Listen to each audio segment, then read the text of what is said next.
Welcome back to another episode. This is episode 11 of Beekeeping Buddies. I'm Steven. And I'm Luke. We want to start off with apologizing for last episode's poor audio. We had some technical difficulties, and this week we hope to strive to be much better and Luke to be understandable. Yeah, I think we got most of them fixed.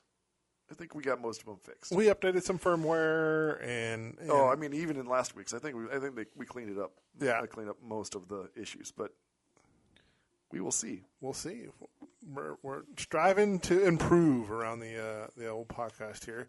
We always start about talking about what we've been doing around the yard for our beekeeping this week since last episode. First thing on my list is it sounds like you went out and found some fancy queens. I did. I got some pole line queens, and I got some pole line / Corey Stevens queens. Pretty excited about those. The pole line queens were developed by the USDA and some beekeepers, professional beekeepers. So those are like Varroa mite resistant, 50% more likely to survive winter. Supposedly, so I talked to the guy that bred them. I don't know if we should say his name or not, but the guy that had them, and he warned me, hey, be real careful with those because those are the kind of bees that just explode. So you got to make sure that you got an eye on them so they don't swarm on you. And you brought home queen cells, so we don't know if they're actually going to be successfully laying in another week. Or if they'll hatch, right? Right. Even in our the ones we grafted, right? Right. Some of them just didn't ever hatch. And so you brought home how many? So I brought 2 pole line queens and 4 of the crossbred queens. And so the pole lines are probably their second. The mothers are artificially inseminated. Yeah, the mothers were artificially inseminated. So we're not far from the original stock. Right. These should be rock stars. Alrighty. And so you brought them home. You put some in hives. Did you use your queen castle? I did. I used. So I did something a little different. I pulled queens out of hives that were kind of limping along. Yeah. And moved those to the queen castle, and then treated with oxalic acid in those, and then I put these into the queens that were queenless, the hives that were queenless. So they have a better population, so they have a better chance of surviving. Just because, right?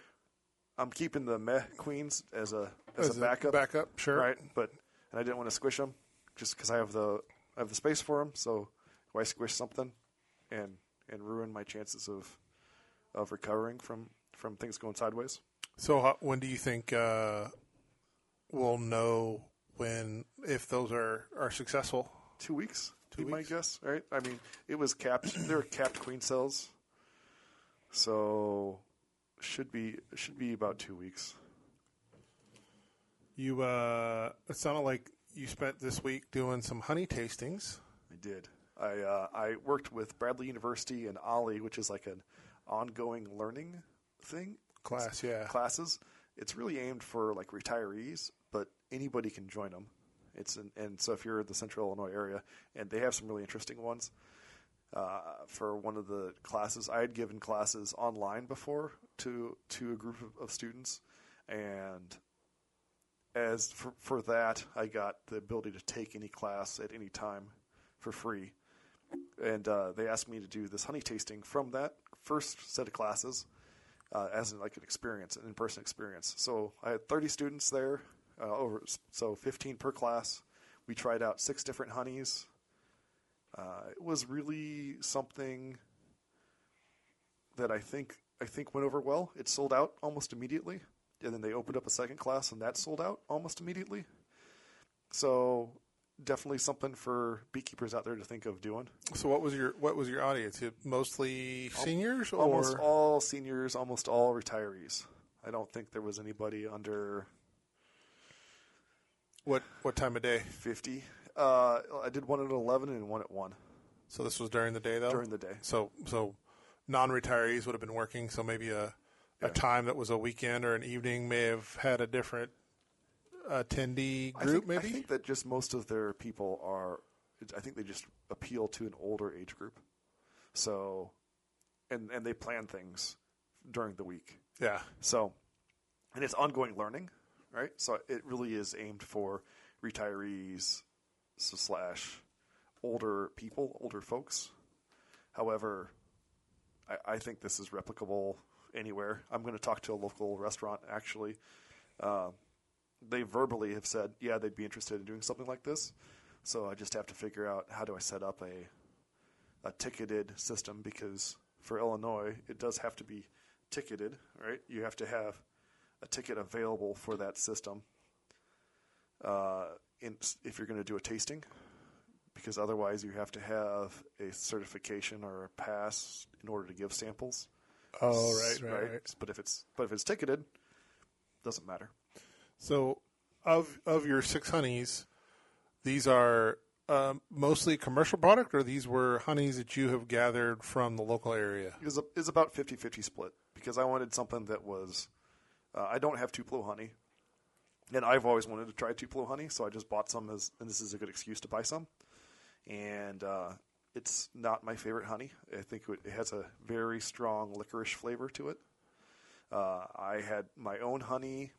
I have honey from Mexico. I go to Mexico pretty routinely. There's some Mayans there, and I get honey, brought back some of that honey. There was a sunflower honey in there. But these are all mostly commercially available. It's not like all commercially available. Yeah. It's not like the highly.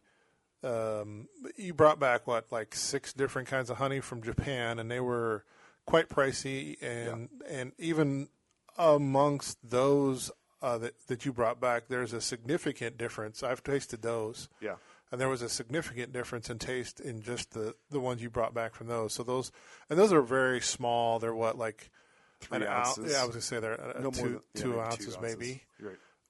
So I felt like, what would you say you need to have for a volume of honey if you're going to do this? Half a pound is what was probably your best bet. Around a half a pound. Less than that, for 30 people, you'll run out. Yeah. It's surprising how little it requires for a tasting. So, because when you have 6 honeys, it's like 6 tablespoons of honey is a lot of right. It's quite a bit of honey, right? It's a lot of sugar. So, like, I would say like a teaspoon-ish, maybe a teaspoon and a half. Like, it doesn't take very much per person, and not everybody likes all the honey. So how are you doing your presentation? You've got them laid out. Yeah, there's a plate that has divots in there. It's like a deviled egg plate, right? That has 6 divots in there, and I've got them each laid out so everyone's matches. So they write on the board, right? There's a whiteboard behind me. Usually I print something out, but I didn't this time. There's a whiteboard behind me that has a color coding of all the different honeys that they're going to be trying, and then each plate has like a fancy flower-shaped spoon, themed spoon. Sure. I guess that's the best way. That like a teaspoon, and that's the easiest way to do it. You know, we've tried. You and I both have tried it on bamboo spoons. Yeah, and that adds a note of popsicle stick. Yeah, that's a good way of putting it.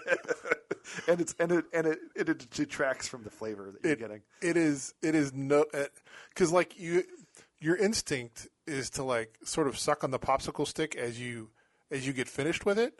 Yeah. So you've got the honey notes, and then you kind of end with popsicle stick, and it's always sort of distracting in the terms of the tasting. So it's sort of an interesting point that for if you're considering doing this in a more formal setting, perhaps not the wooden disposable dispensary type things is probably not the way to go. But like if you're doing it at like a market, and somebody asks to try it, having those popsicle sticks is great. Oh yeah, because you just like you can just keep the popsicle stick or find some trash somewhere close. How would you say you would do a honey tasting for a beekeeper differently than you would for the general public? Yes, because half of these were just stuff that I bought, and actually I bought way more. I bought 6. I bought 6 commercial products from like Savannah Bee Company. I bought 6 commercial products. For a beekeeper, I would have ones whose hives that I've actually been to and seen, and or my own hives, and set it up and say, hey, these are ones I've been to, these are ones I've had my hands on, this is hives I've seen and touched, and I would want a variety of flavors. So we talked about the Japanese, right? There's 4 Japanese flavored ones, right? I've seen those hives. I've touched those hives. Would I use those? I would use maybe, right? It depends on the beekeeping group that I'm with. Right. Yeah.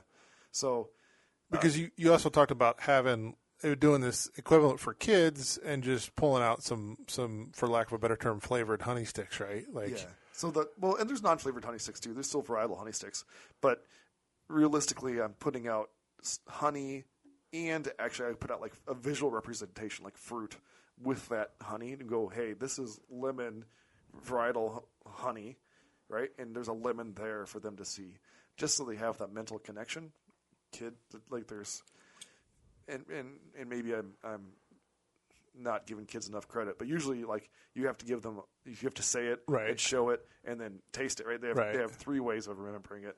It'd probably work well with adults too, but I just didn't do it with adults. I just talk about it with adults. No, I've got a collection of my honeys up on a shelf from previous years, and I haven't actually gone back and tried to taste them all.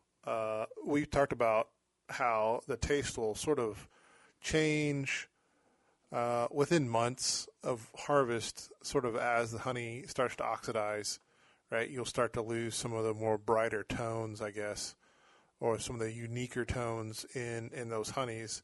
So saving some of those long term to try to revisit them probably doesn't work. I mean, I remember a couple years ago, you had a hive, you got a pretty good sized patch of mint behind the house here, and you had a hive in the middle of the mint patch, and it was a very minty flavored honey. Yeah, it was strongly. It was actually strong enough that when I was extracting it in my honey house, and it's a small enough space that it was almost overwhelming. The peppermint in the air was almost overwhelming, and this was not.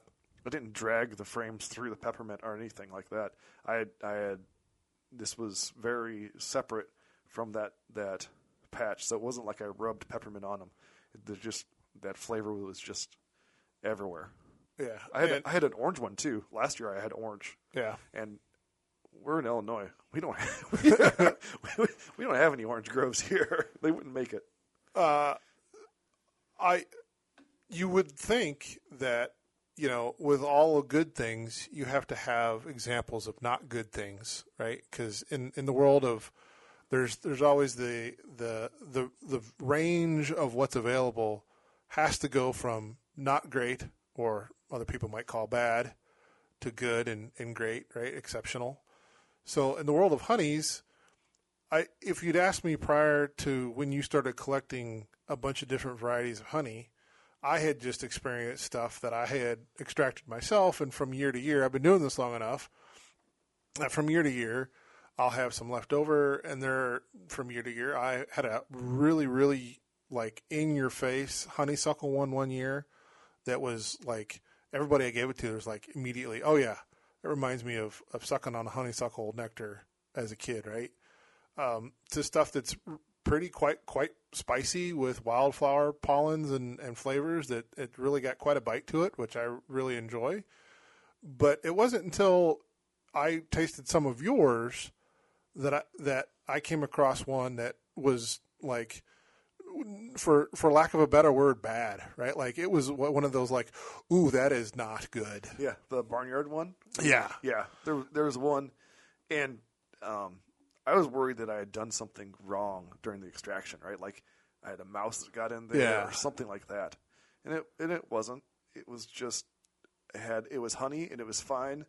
And the finish. The finish on it was it hit the back of your pungent nose. Yeah, and it tasted like a barnyard smells. Like it was unpleasant. And so I'm curious, would you include one of those in your tasting? For beekeepers? Yeah. For non-beekeepers? Probably not. Maybe. Like I thought I covered it with like honeys that. So I try all the honeys that I lay basically for my process. I lay out all the honeys that I think I'm going to use, and then I'm like, okay, which ones am I going to? Then I have like this should go or this shouldn't, and then from there I go, well, all right. So let's have one that I don't like or two that I don't like. Yeah. Because the things I like, you may not like, right? Exactly. Like I don't like licorice, right? So because I don't like licorice, there are honeys out there that taste like licorice, right? In fact, one of the honeys I pulled tastes like licorice.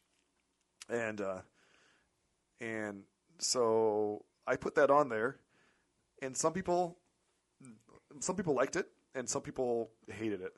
So yeah, you want to talk about like that way. As far as like the barnyard flavors, those, because we've had the barnyard flavored one. I've had one that I swear that wasn't mine, that I had at a local store actually in Peoria, and I think like a mouse got into it or something. It was bad enough that before I tried it, the person who gave it to me pulled out a soda and said, "This is on the house. This is free for trying the honey."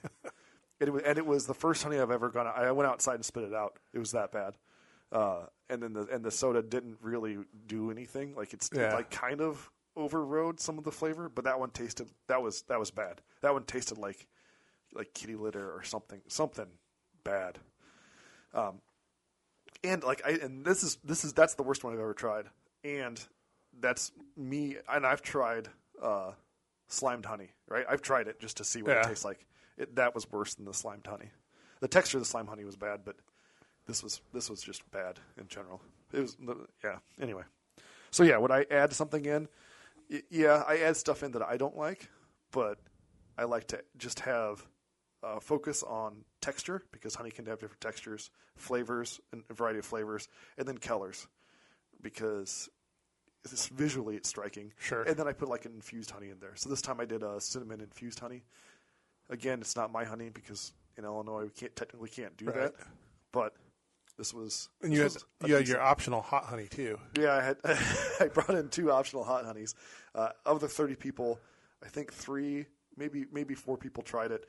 One of the people that tried it actually put it on their tongue and said nope, and that was it. Like, didn't try anything else. Had both of them poured, but only tried one. And then one of the people actually asked me to buy it, and I said, I don't have it ready yet. It'll be ready though in like 2 or 4 weeks. Like, one of these episodes will become ready. So I did a little horse trading with some honey this week. Oh yeah. The guy I get hay from for the goats. He had second cutting, and I got 30 bales from first cutting and second cutting, and so I need to go out and get 30 more, and so we were like, hey, how much cash am I bringing this week? And he's like, well, we took honey because he's got 2 hives, and they didn't get as much honey as they were hoping, so I could use some extra honey. And I'm like, okay, so how much you want? And I ended up bartering 4 quarts for 30 small squares. That's pretty good. Yeah, I mean, you start figuring, between wholesale, if he wholesales his bale and I wholesale my honey, or if he retails his bales and I retail my honey, either way you cut it, it's the pricing seemed there to be roughly equivalent. And he was happy with it, and I was happy with it. So that's what matters at the end. Yeah. So I did a little horse trading for my honey. His 2 hives. He's run 2 hives for the past couple of years, and I guess he had not been in them a lot. I guess he's got a lot of other irons in the fire, as we kind of do.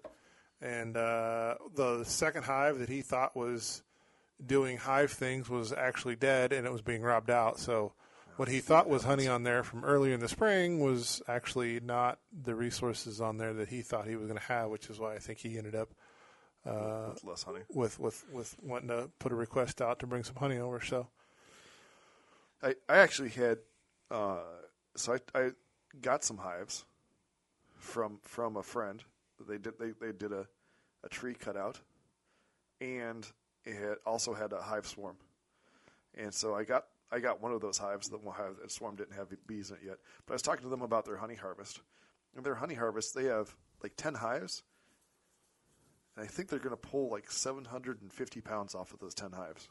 Something like 70 pounds a hive? Yeah. Something. That's really, a lot of boxes. There's a lot of boxes of honey. And what kind of extractor do they have?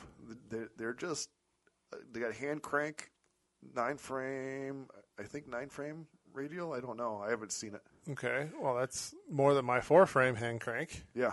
And it's, I mean, so Did I talk about what I got for honey this year? No. I don't think we've disclosed numbers. I still actually have a hive or two that I think I need to pull a super off of. I'm going to probably just move it around. So I probably won't pull anymore. So I pulled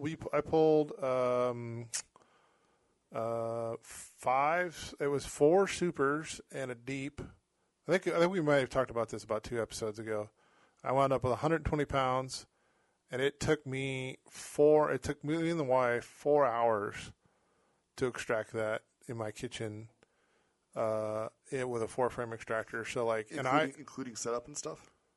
No, we had prep the day before to get equipment cleaned up, and then I had pulled honey that morning, and that probably took about an hour or so to get stuff down there and do my fume boards, and then run my wheelbarrow of supers up the hill. Okay. But no, I mean just the extraction.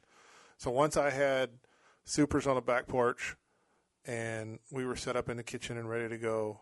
When we stood around in the kitchen, I stood there in front of the table, slicing cappings off for like 4 hours. And like, it doesn't sound like a lot, but you're running a knife and you're standing on your feet, and like by the time I was done. Yeah. So I separated my extraction days out this year because I had that opportunity. I had done that last year when I pulled like 890 pounds or something off of my hives. Yeah. And my left hand was cramping. Yeah. And it took most of the day. Yeah. But my left hand was cramping by the time I was done. And so I'm not ever going to do just a 1-day extraction anymore. It's crazy. Especially since I have the time. Well, and you like to keep your honey segregated based on locations, and there's a lot more to go into, trying to scrape out your extractor to try to minimize the amount of blending between batches. So there's more logistics there than. Yeah. I do have a radial 20-frame automatic. I have a radial 20-frame extractor that's sitting in the corner. It's got a motor on it. Oh, you haven't used that yet? No, it's just sitting in the corner. I've got it. My hand cranking's been going, and I had an intern, and he needed something to do. So I figured by the time I get up to that 20-frame extractor, we'll probably have 2. I have an extra uncapping tank. Yeah, we'll probably do 2 uncapping tanks. Realistically, at some point, right? You need to go. You don't need to, but it's probably save time to go to a automatic uncapper. I don't know. It feels like it separates me from the honey and separates me from the process, and I want to kind of have more hands-on and see what's going on in those frames. We usually talk about some news and what's going on in the bee world and news.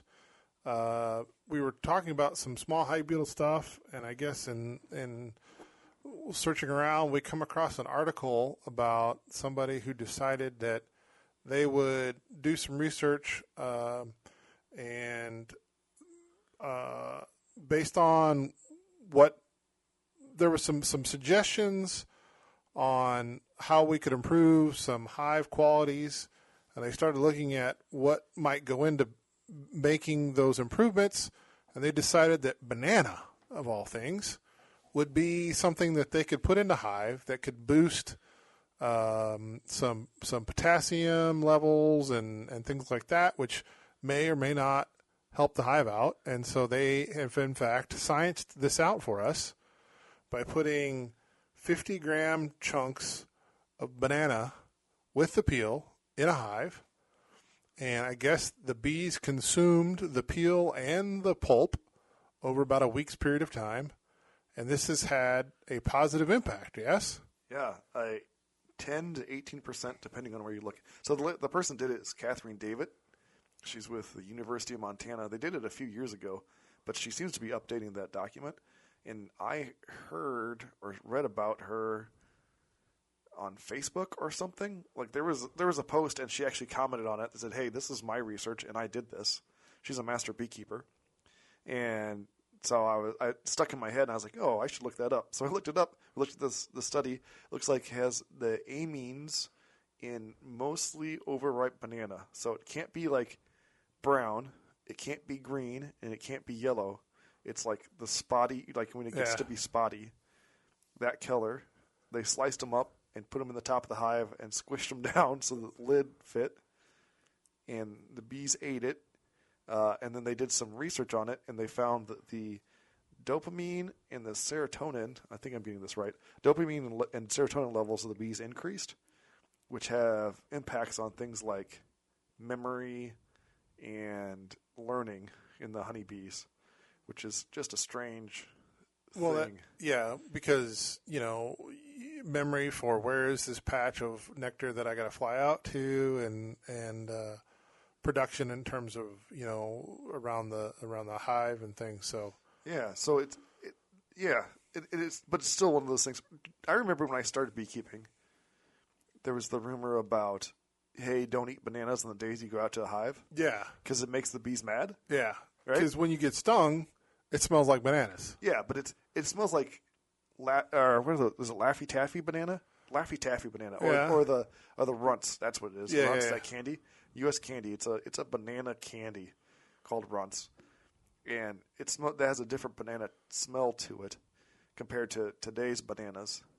But so I avoided them. I used to avoid them, and which is annoying because I get cramps because I'm low on potassium anyway.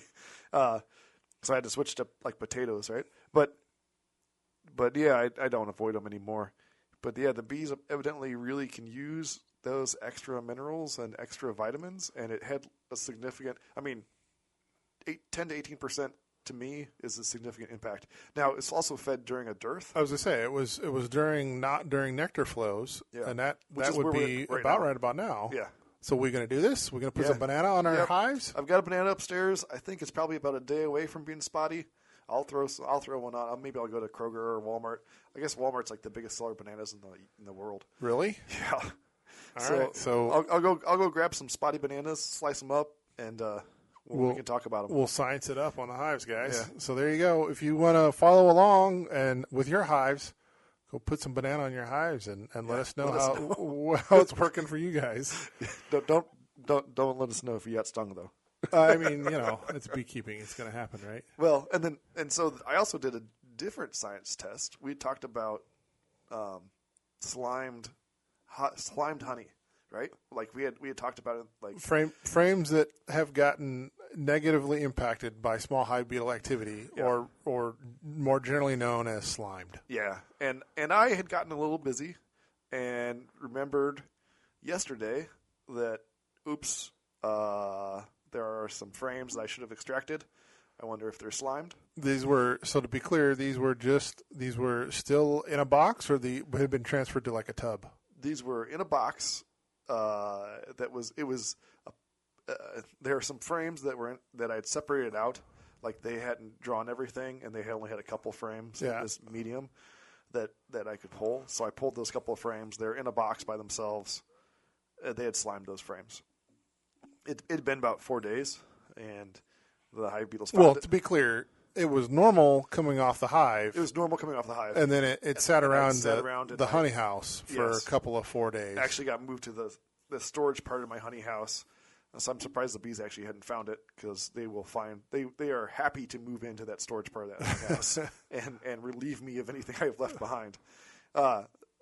But the hive beetles found it. They slimed it, which was kind of heartbreaking. But then I used it as an opportunity to go, well, we told you guys, I'd burned them before because I was mad.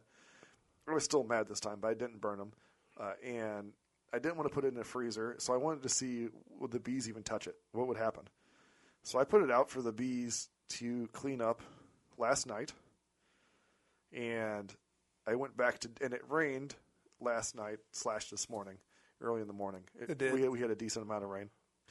And I went back out to grab them and move them, and they were all you would not ever able to be to tell if they were slimed or not. And so from here, you're going to do what with the frames? Just put them in storage, or I just threw them in storage. I looked at them.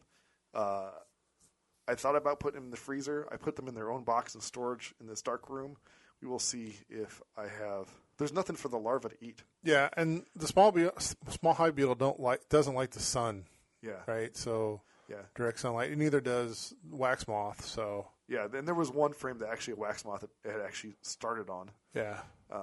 And that one frame was in an outdoor storage area, and I don't know how it wandered over there, but it did. So they cleaned that up too. It was everything's clean. So we will just reuse that next year. I'll keep an eye on it. I'm gonna watch it for the next couple of days and see. I expect there to be hive beetles in there if they're going to spread into there. Right. But there's just nothing. There's nothing left. We've got some cutouts coming up. We were scheduled to work on one this week, and then our weather turned south. And they said it was going to turn south, and then it rained for 10 minutes or something. Well, if you looked at the radar, it was beautiful. Well, to be clear, I looked at the radar at noon, so we were scheduled for like 4:00 to show up at this apartment complex. It's an outdoor job. It's not inside of an apartment. It's going to be on the outside exterior of the building. And they were forecasting for rain in the afternoon. And so about noon, I got on the radar, and sure enough, the entire western portion of the state, from about 100 miles out to well into Iowa, was full of yellow and green rain on the radar. And it's unpleasant to do a cutout. Which typically means that is just going to continue to march east, and we are going to get that rain in 2 to 3 hours. And 2 to 3 hours came and went, and there was no rain, and you looked at the radar, and it just sort of got to Peoria, and it evaporated. And you're like, well, this is how this goes, right? If we had got the scaffold out and got it all set up, we'd have the third board pulled off the side of the apartment complex, and then the sky would have opened. Yeah, it's true. And we even actually said that. Like, we were talking, and we were like, do we cancel? Do we not cancel? And you said, if we cancel, it's going to be really nice weather. And if we don't... Postpone. Yeah, that's true. If we postpone, it'll be nice weather. And if we don't, we're going to get soaked. And so I agreed. And so it did exactly what we said it would do. We postponed, and it was beautiful. I mean, I still use the afternoon. Yeah. And my age is catching up with me. I stepped funny in a parking lot, and it's always the parking lot. Rolled an ankle that didn't, and I've had a lifetime of ankle injuries. I rolled an ankle, and it didn't pop, it and didn't roll very bad. And I thought, I'm good. And I have had a sore ankle all week, and talked to I have a trainer, and I talked to my doctor, and they're like, oh yeah, you rolled it, and it just didn't swell. You just have micro tears throughout there. That happens. And like the good news is it doesn't take like 3 weeks to heal. It'll only take like 1 week. But it hurts, and I'm kind of glad that I don't play basketball anymore. I would routinely roll an ankle and then be out for like 3 weeks. So I'm gonna use that as a reminder to not play. I'm not sad I missed those days. Yeah, I don't. We also have a branch to do, I guess. We do, over in Illinois Wesleyan in Bloomington. They have an old ash tree that they're cutting down by pieces, and there's a beehive in the branch. So they're going to... Do you know what they mean when they say branch? Because, average person thinks branch, and they think of, something between like a 3 or 4 inch log, right? Like, are we talking like a third of the tree, and this sucker's like 14 inches in diameter? We're talking about an old Illinois ash tree. So I think the sucker is like 2 to 3 feet in diameter. Oh boy! But they have a crane, because it's on a main street. Yeah. So they're piecing it apart, and so they're going to tell them where to cut, and they said they'll cut it and slowly lift it down into the bed of the truck, and we can just drive away. We've done this before with a tree trunk. And that was like a portion. That was a big. It was about the same, 3 or 4 feet. Yeah, it was a big tree trunk, and but are we talking trunk or are we talking branch? It's a branch. Because we also had a branch that came out of like a backyard at like 40 feet up in the air, and it was probably only about an 8-inch branch, and it had a hollow spot inside that was about 6 inches in diameter, but it ran probably 5 feet through that log or so. Yeah, I'm guessing it's going to be 3 or 4 feet, and it's going to be 5 feet through that log. And I asked 2 or 3 different ways. How far away is this opening for the hive? How far away from that is it from the trunk of the tree? Because I don't want to get there and be like, oh, it's just a branch, and then cut the branch off and look into the hole of the tree and see nothing but beehive. Right. I mean, it's not like we haven't been there before. I know, but this is 6 to 8 feet away from the hole in the. You mean the trunk? The trunk of the tree.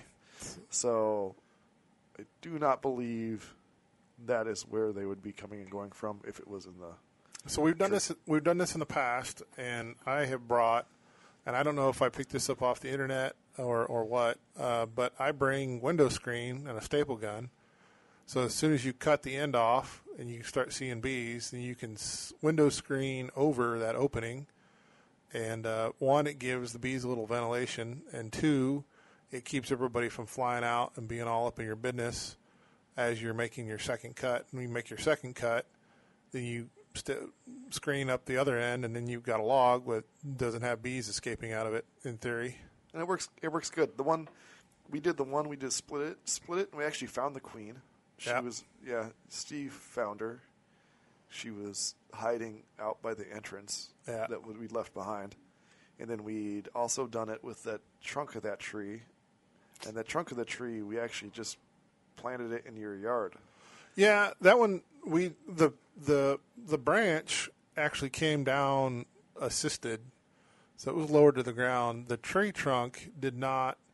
It was actually like trunk, like 6 feet off the ground trunk. Yeah. So it didn't. We attempted. It came down slightly assisted. Slightly assisted, but it still hit the ground pretty good, and that sort of always is somewhat problematic for the comb inside. Yeah, it squishes all kinds of bees. Yeah, it knocks it loose, and so we didn't know how that was going to fare, and so when I brought it home, I just chained it to the front of the bucket of the tractor and just lifted it up, and then re-stood it up in the same orientation it was in the tree, and they proceeded to do bee things in that tree, and then they didn't make it through the winter, and then I had a swarm move into it, and then they have moved. I kept a 5-frame or a 10-frame medium on top of it, just because, and then they've decided that was a great place to put honey. So I actually got a super of honey sitting on top of that log right now. Did you treat the quote unquote wild bees that were in there before? No. Okay. I didn't do anything with them. Yeah, because it's kind of wonky to treat that too. I mean, it's got an entrance, just like it's got a lower entrance that I could probably. I think I had tried to plug it up, but I could probably punch a hole in there and then just stick the vaporizer nozzle in there and hit it with some vaporized oxalic acid. Yeah, that's something. Yeah, that's something I'm a little worried about. Right? It's Illinois. If we're gonna, I've been treating mine already with oxalic acid. The plan was never to have a bee tree in the yard. It was one of those things like when you've got a trunk of a tree that's 3 feet in diameter, right? Like it's sort of an activity to bust out the big gas saw and start whacking at that. Yeah, and I remember when we did the one, it was a gas saw and we used a chisel split as well. Yeah, and the bee tree is kind of cool. I thought that when they died, I'm like, well, that's into that. That was kind of a neat experiment. And then your bees actually swarmed out for your yard. Yeah, and moved immediately into it. Yeah, moved literally 5 feet. Yeah, into it, and we're seem to be very happy. Yes, having moved into it. They're being happy, and like, to be clear, they didn't move up into the medium that I had sitting on top as a super. They moved into the trunk portion of whatever was left behind. I don't know what's in there, right? Like I have to. I could potentially dig up my endoscope camera and shove something down in there and take a look and see what it actually looks like in there. But I have been neglecting the beekeeping portion of the YouTube site associated with the property. So if I feel like I've got a slow day, maybe I do that before now and the end of the year. Well, that's a good segue to plug our Beekeeping Buddies website. We actually have a YouTube channel too. We do, and then the feeding video on there got like 500 views. Nice. So I was surprised. No comments, but 500 views. And to go along with that, we do have the Patreon. If you're interested in supporting the podcast, you can find us there at Beekeeping Buddies. So there's lots of ways to interact with us and get a hold of us and send us questions if you've got questions. Also in the news was our Hiveorama show. Our conference in St. Louis was canceled, unfortunately. Yeah, I couldn't go to it. I was really bummed I couldn't go to it, and then it got canceled.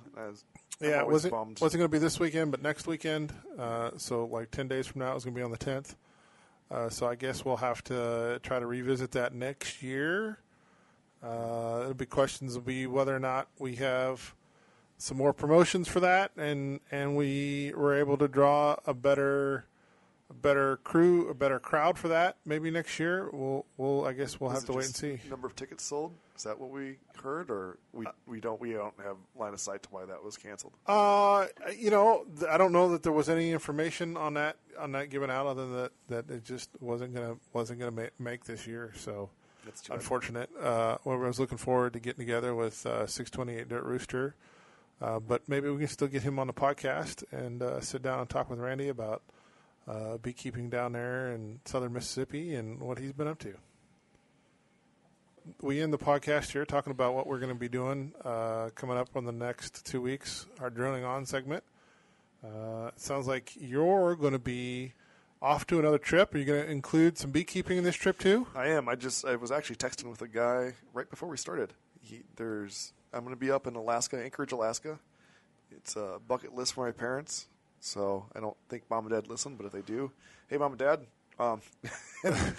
happy to go with you. So it's a cruise over 7 days in Alaska, and we're spending a day up in Anchorage. So if we have any Anchorage listeners, we're looking for a blacksmith. There's one there, but he just hasn't got back to me. And then also there's a couple of beekeepers up there. Looks like it's about an hour drive for a fair or something.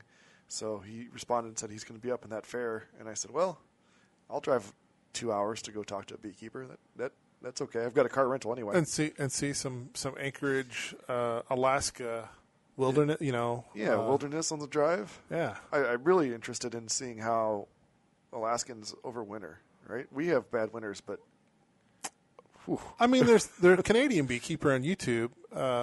He's up in Canada, and their winter, he's got some serious winter, but the difference up there is once it gets cold, it stays cold. So they hibernate well in the setup that he has. He insulates them pretty well. Well, they don't hibernate per hibernate, right? They're cluster. They cluster, right? Yeah. But the point is it's consistent from when they go into cluster to springtime and they come out, right? And that's what we've always said, right? That's one of the big challenges for Central Illinois is the warm periods we have. We've had 60s before in January. We had the one that really threw me was that we had 80s. It was 80 and it dropped to 20. We had 80 to 30. 80 to 30, and it was over like 5 hours. 20. Yeah, it was less. It was 12 hours. It was from like the high of the afternoon to the low the next day. I mean, what do you do there? The people didn't adjust well. No. With heating systems, right? What are the bees going to do? So, and we've always said that it's most difficult. We feel it's most difficult on the hives when we're going through that clustering, unclustering phase. Yeah. I've seen evidence of hives that haven't made it, that have had 2 distinct clusters when going through the box in the spring on a dead out. Oh, same. Yeah. Where there's probably one of those warm events, and the cluster broke up and moved around the hive, and then it got cold again, and they went to recluster, and everybody didn't get the same message, and that's rough on the hive. Yep. So you'll be gone. I am going to be giving a talk with our local beekeeper club, which we're pretty active in. We'll be talking about mites, and I think I'm going to talk about small hive beetles, since I'm still getting a lot of questions from the people I mentor, because small hive beetles for us have been a thing this spring and summer. I still believe that small hive beetles come in after the harvest weekend, after it's collapsing. Absolutely. Like, it comes in on the they're not something that comes in and overwhelms our hives like down south, and I don't know if they do that down there. I would guess that they do. Probably. But here, no, they come in after it's weak, when they have too much space, and then they slime it, and the bees don't recover. But I've had 2 people reach out about working, what to do with small hive beetle issues. So if I've got 2 just within my group that I'm sort of working with, then it's probably a good topic to bring to the rest of the club and talk about as a whole. Yeah, and I had 1. Yeah, so that's certainly on the agenda. We'll talk about mites, all the normal mite things, and doing treatments, and we'll probably go over how to do a mite check with an easy mite. Even though we talk about that a lot, still, whenever we do it in person, there still seems to be a lot of a number of attendees for the in-person demonstrations that always have more questions than you would expect, as if they have never done this before and are trying to learn as much as possible before they go home and try to reproduce this, which always makes you. And to be clear, you have to be very careful with the information you get from some of these. One year we had somebody present, and his stance was, well, I have 12 hives. I don't treat, because I lose them if I treat, and I lose them if I don't, which tells me that he's not treating right. But so he doesn't treat, and he does just fine. His response was he does just fine without treating. Now, I walked away going, oh, well, maybe I'm overreacting with this treating. I'll take mite counts, and we'll just do it that way. And I lost a ton of hives, and I wasn't as proactive. I treated the ones that had mite counts, high mite counts. My mites spread anyway, and it was just chaos. So be careful about who you're listening to when you're doing these, and the information that you're getting, and question, question the why, right? I mean, so that's the thing, right? Like, I can give you my opinion. It's just my opinion. But at the same time, if you're a person that does like that opinion of, I don't necessarily, it's not an activity that I think benefits me, in the sense that if I'm going to lose my hives, I'm going to lose my hives, in which case, like, I can't force you to do it. And if you're comfortable having to replace hives every year as beekeeping, like, I would disagree with that approach, but it's certainly a way that you could do it, right? Yeah. So, yeah, I guess so. It's just not what we would do. There's a lot of opinion out there, and I'm warning the listeners. There's a lot of opinion. Ask yourself why they're doing it, why they're sharing that opinion, and like why they're doing the things they're doing. I would emphasize, make sure they're fully informed, right? Because really the issue there is, are you communicating? Are you going to have a higher chance of losses if you don't do good treatments? And I think the answer that everybody agrees on is yes. Yeah. And if you're comfortable with that, then you could certainly, but it's where I didn't know that if I don't treat, I'm going to have higher losses, and I lost everything. If I had known I was going to lose everything, I would have treated, right? That is sort of the communication error that we're hoping doesn't happen, right? So yeah, I guess that's where I'm at. Yeah, and I'm not. Another thing, I don't want people to get confused. I'm not knocking Steve's presentation on this. I'm just saying there are other people that do out there that do other presentations of this. Make sure you're asking yourself why, and thinking for yourself instead of just. But yeah, and to be clear, I'm not going to be advocating people not be treating either. Right. So to be clear of what I'm going to be presenting, so. So that's through there. And then I guess I'm also giving a class to some seniors.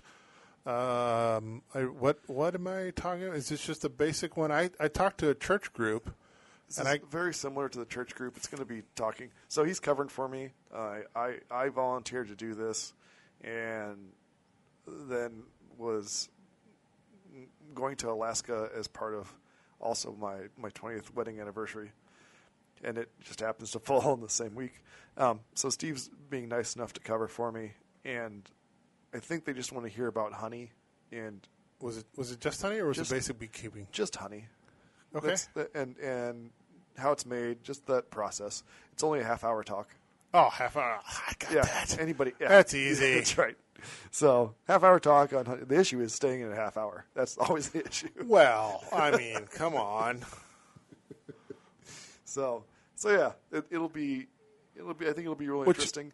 And you've done these before. I've done these too. Yeah, this is not my first rodeo here. And really, if anybody out there is listening and considering doing speaking engagements like this, right? Like, save like 30% of your time, like 30% at the end. So spend 66% on your presentation and leave 30% at the end for questions, right? Because if they say, hey, I want a half-hour talk, and you put together a half hour, well, you're going to have another 10 or 20 minutes of questions at the end, and that may not work well with other people's schedules, so be mindful of that and leave time at the end. So really, I'm probably only looking at a 15 or 20-minute presentation. Have you ever had hard questions in any of these?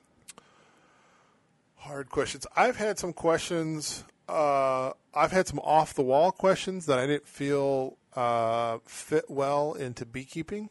And those are always a challenge to artfully and respectfully dodge. Okay. The hardest one that I had just recently actually was, given that we're in Illinois and we live in an agricultural area and they use pesticides and herbicides and fungicides, how can I keep honeybees knowing that those chemicals are out there and are an impact on the bees that I keep? And I didn't dodge that one. That's an easily answerable one, right? Which is and that's easy because I can say, if I'm not keeping bees, that doesn't mean there's not a forest of bee trees out in the wild with beehives in them. I just happen to have managed colonies on my property. So to suggest that I shouldn't have managed colony, you're going to go out there and get rid of all the feral bees also? I'm like, that's just not going to happen. Yeah. So yes, I think feral bees would actually eventually die off if we didn't have managed colonies. There's probably something there in terms of the swarms we throw off.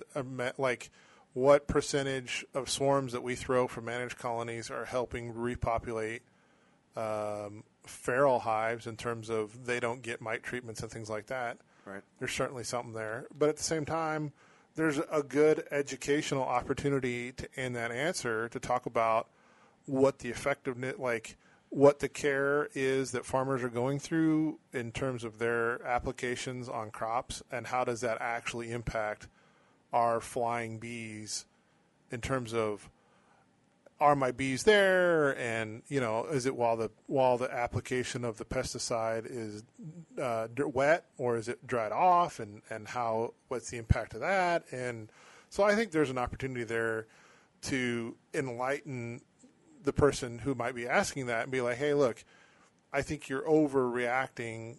You're not understanding that it sounds like this really negative thing, where the impact to most hives when they're managed well is actually in practice quite low. Yeah. And I went through to cycling through 10% of my frames, and yes, my bees are in an area like in a 2-mile radius. Are they there? Yeah.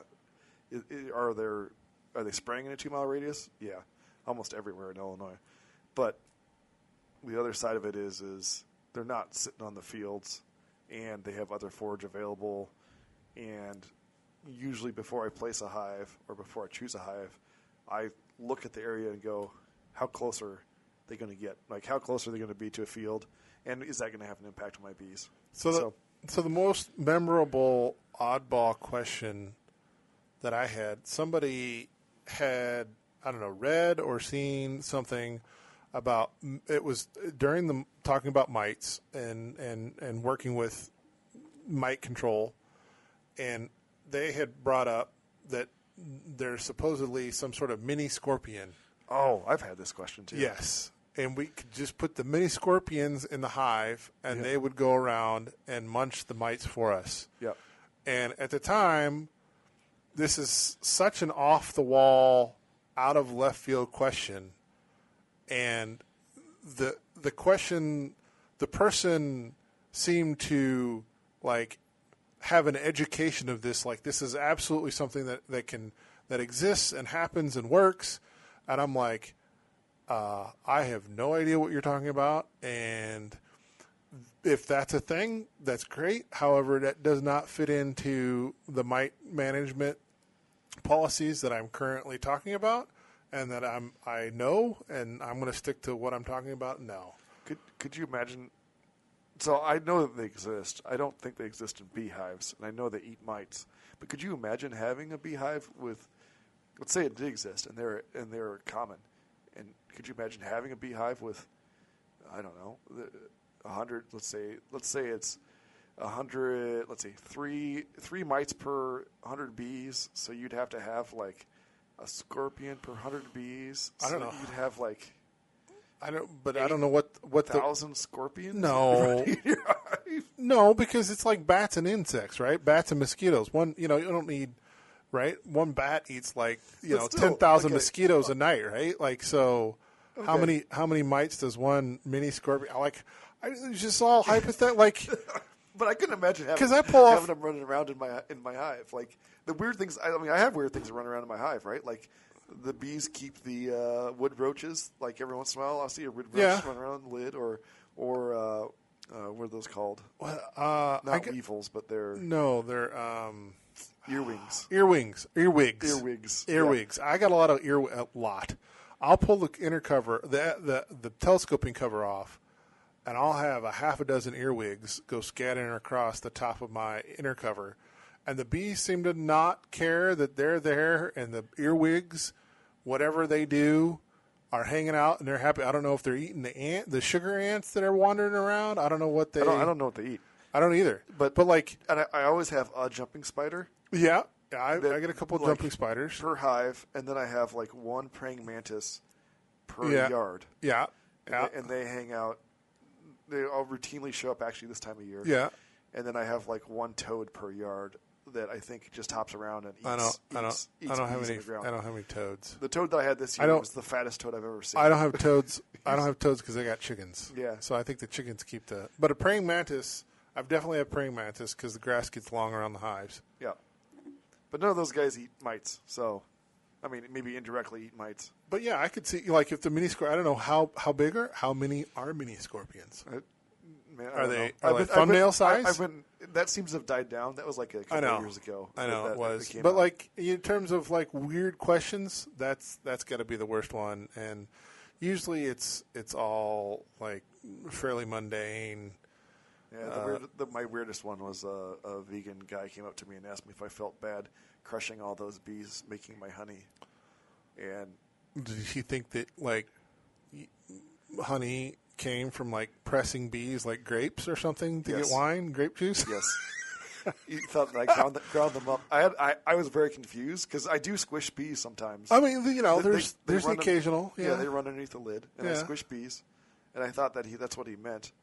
But no, he thought that I was grinding bees up to get the honey out. See, everybody, it's as a beekeeper, there will always be an opportunity to teach other people that have questions about beekeeping. You don't have to know everything, right? Yep. It could be just simple questions like, no, the honey does not come from crushed up bees.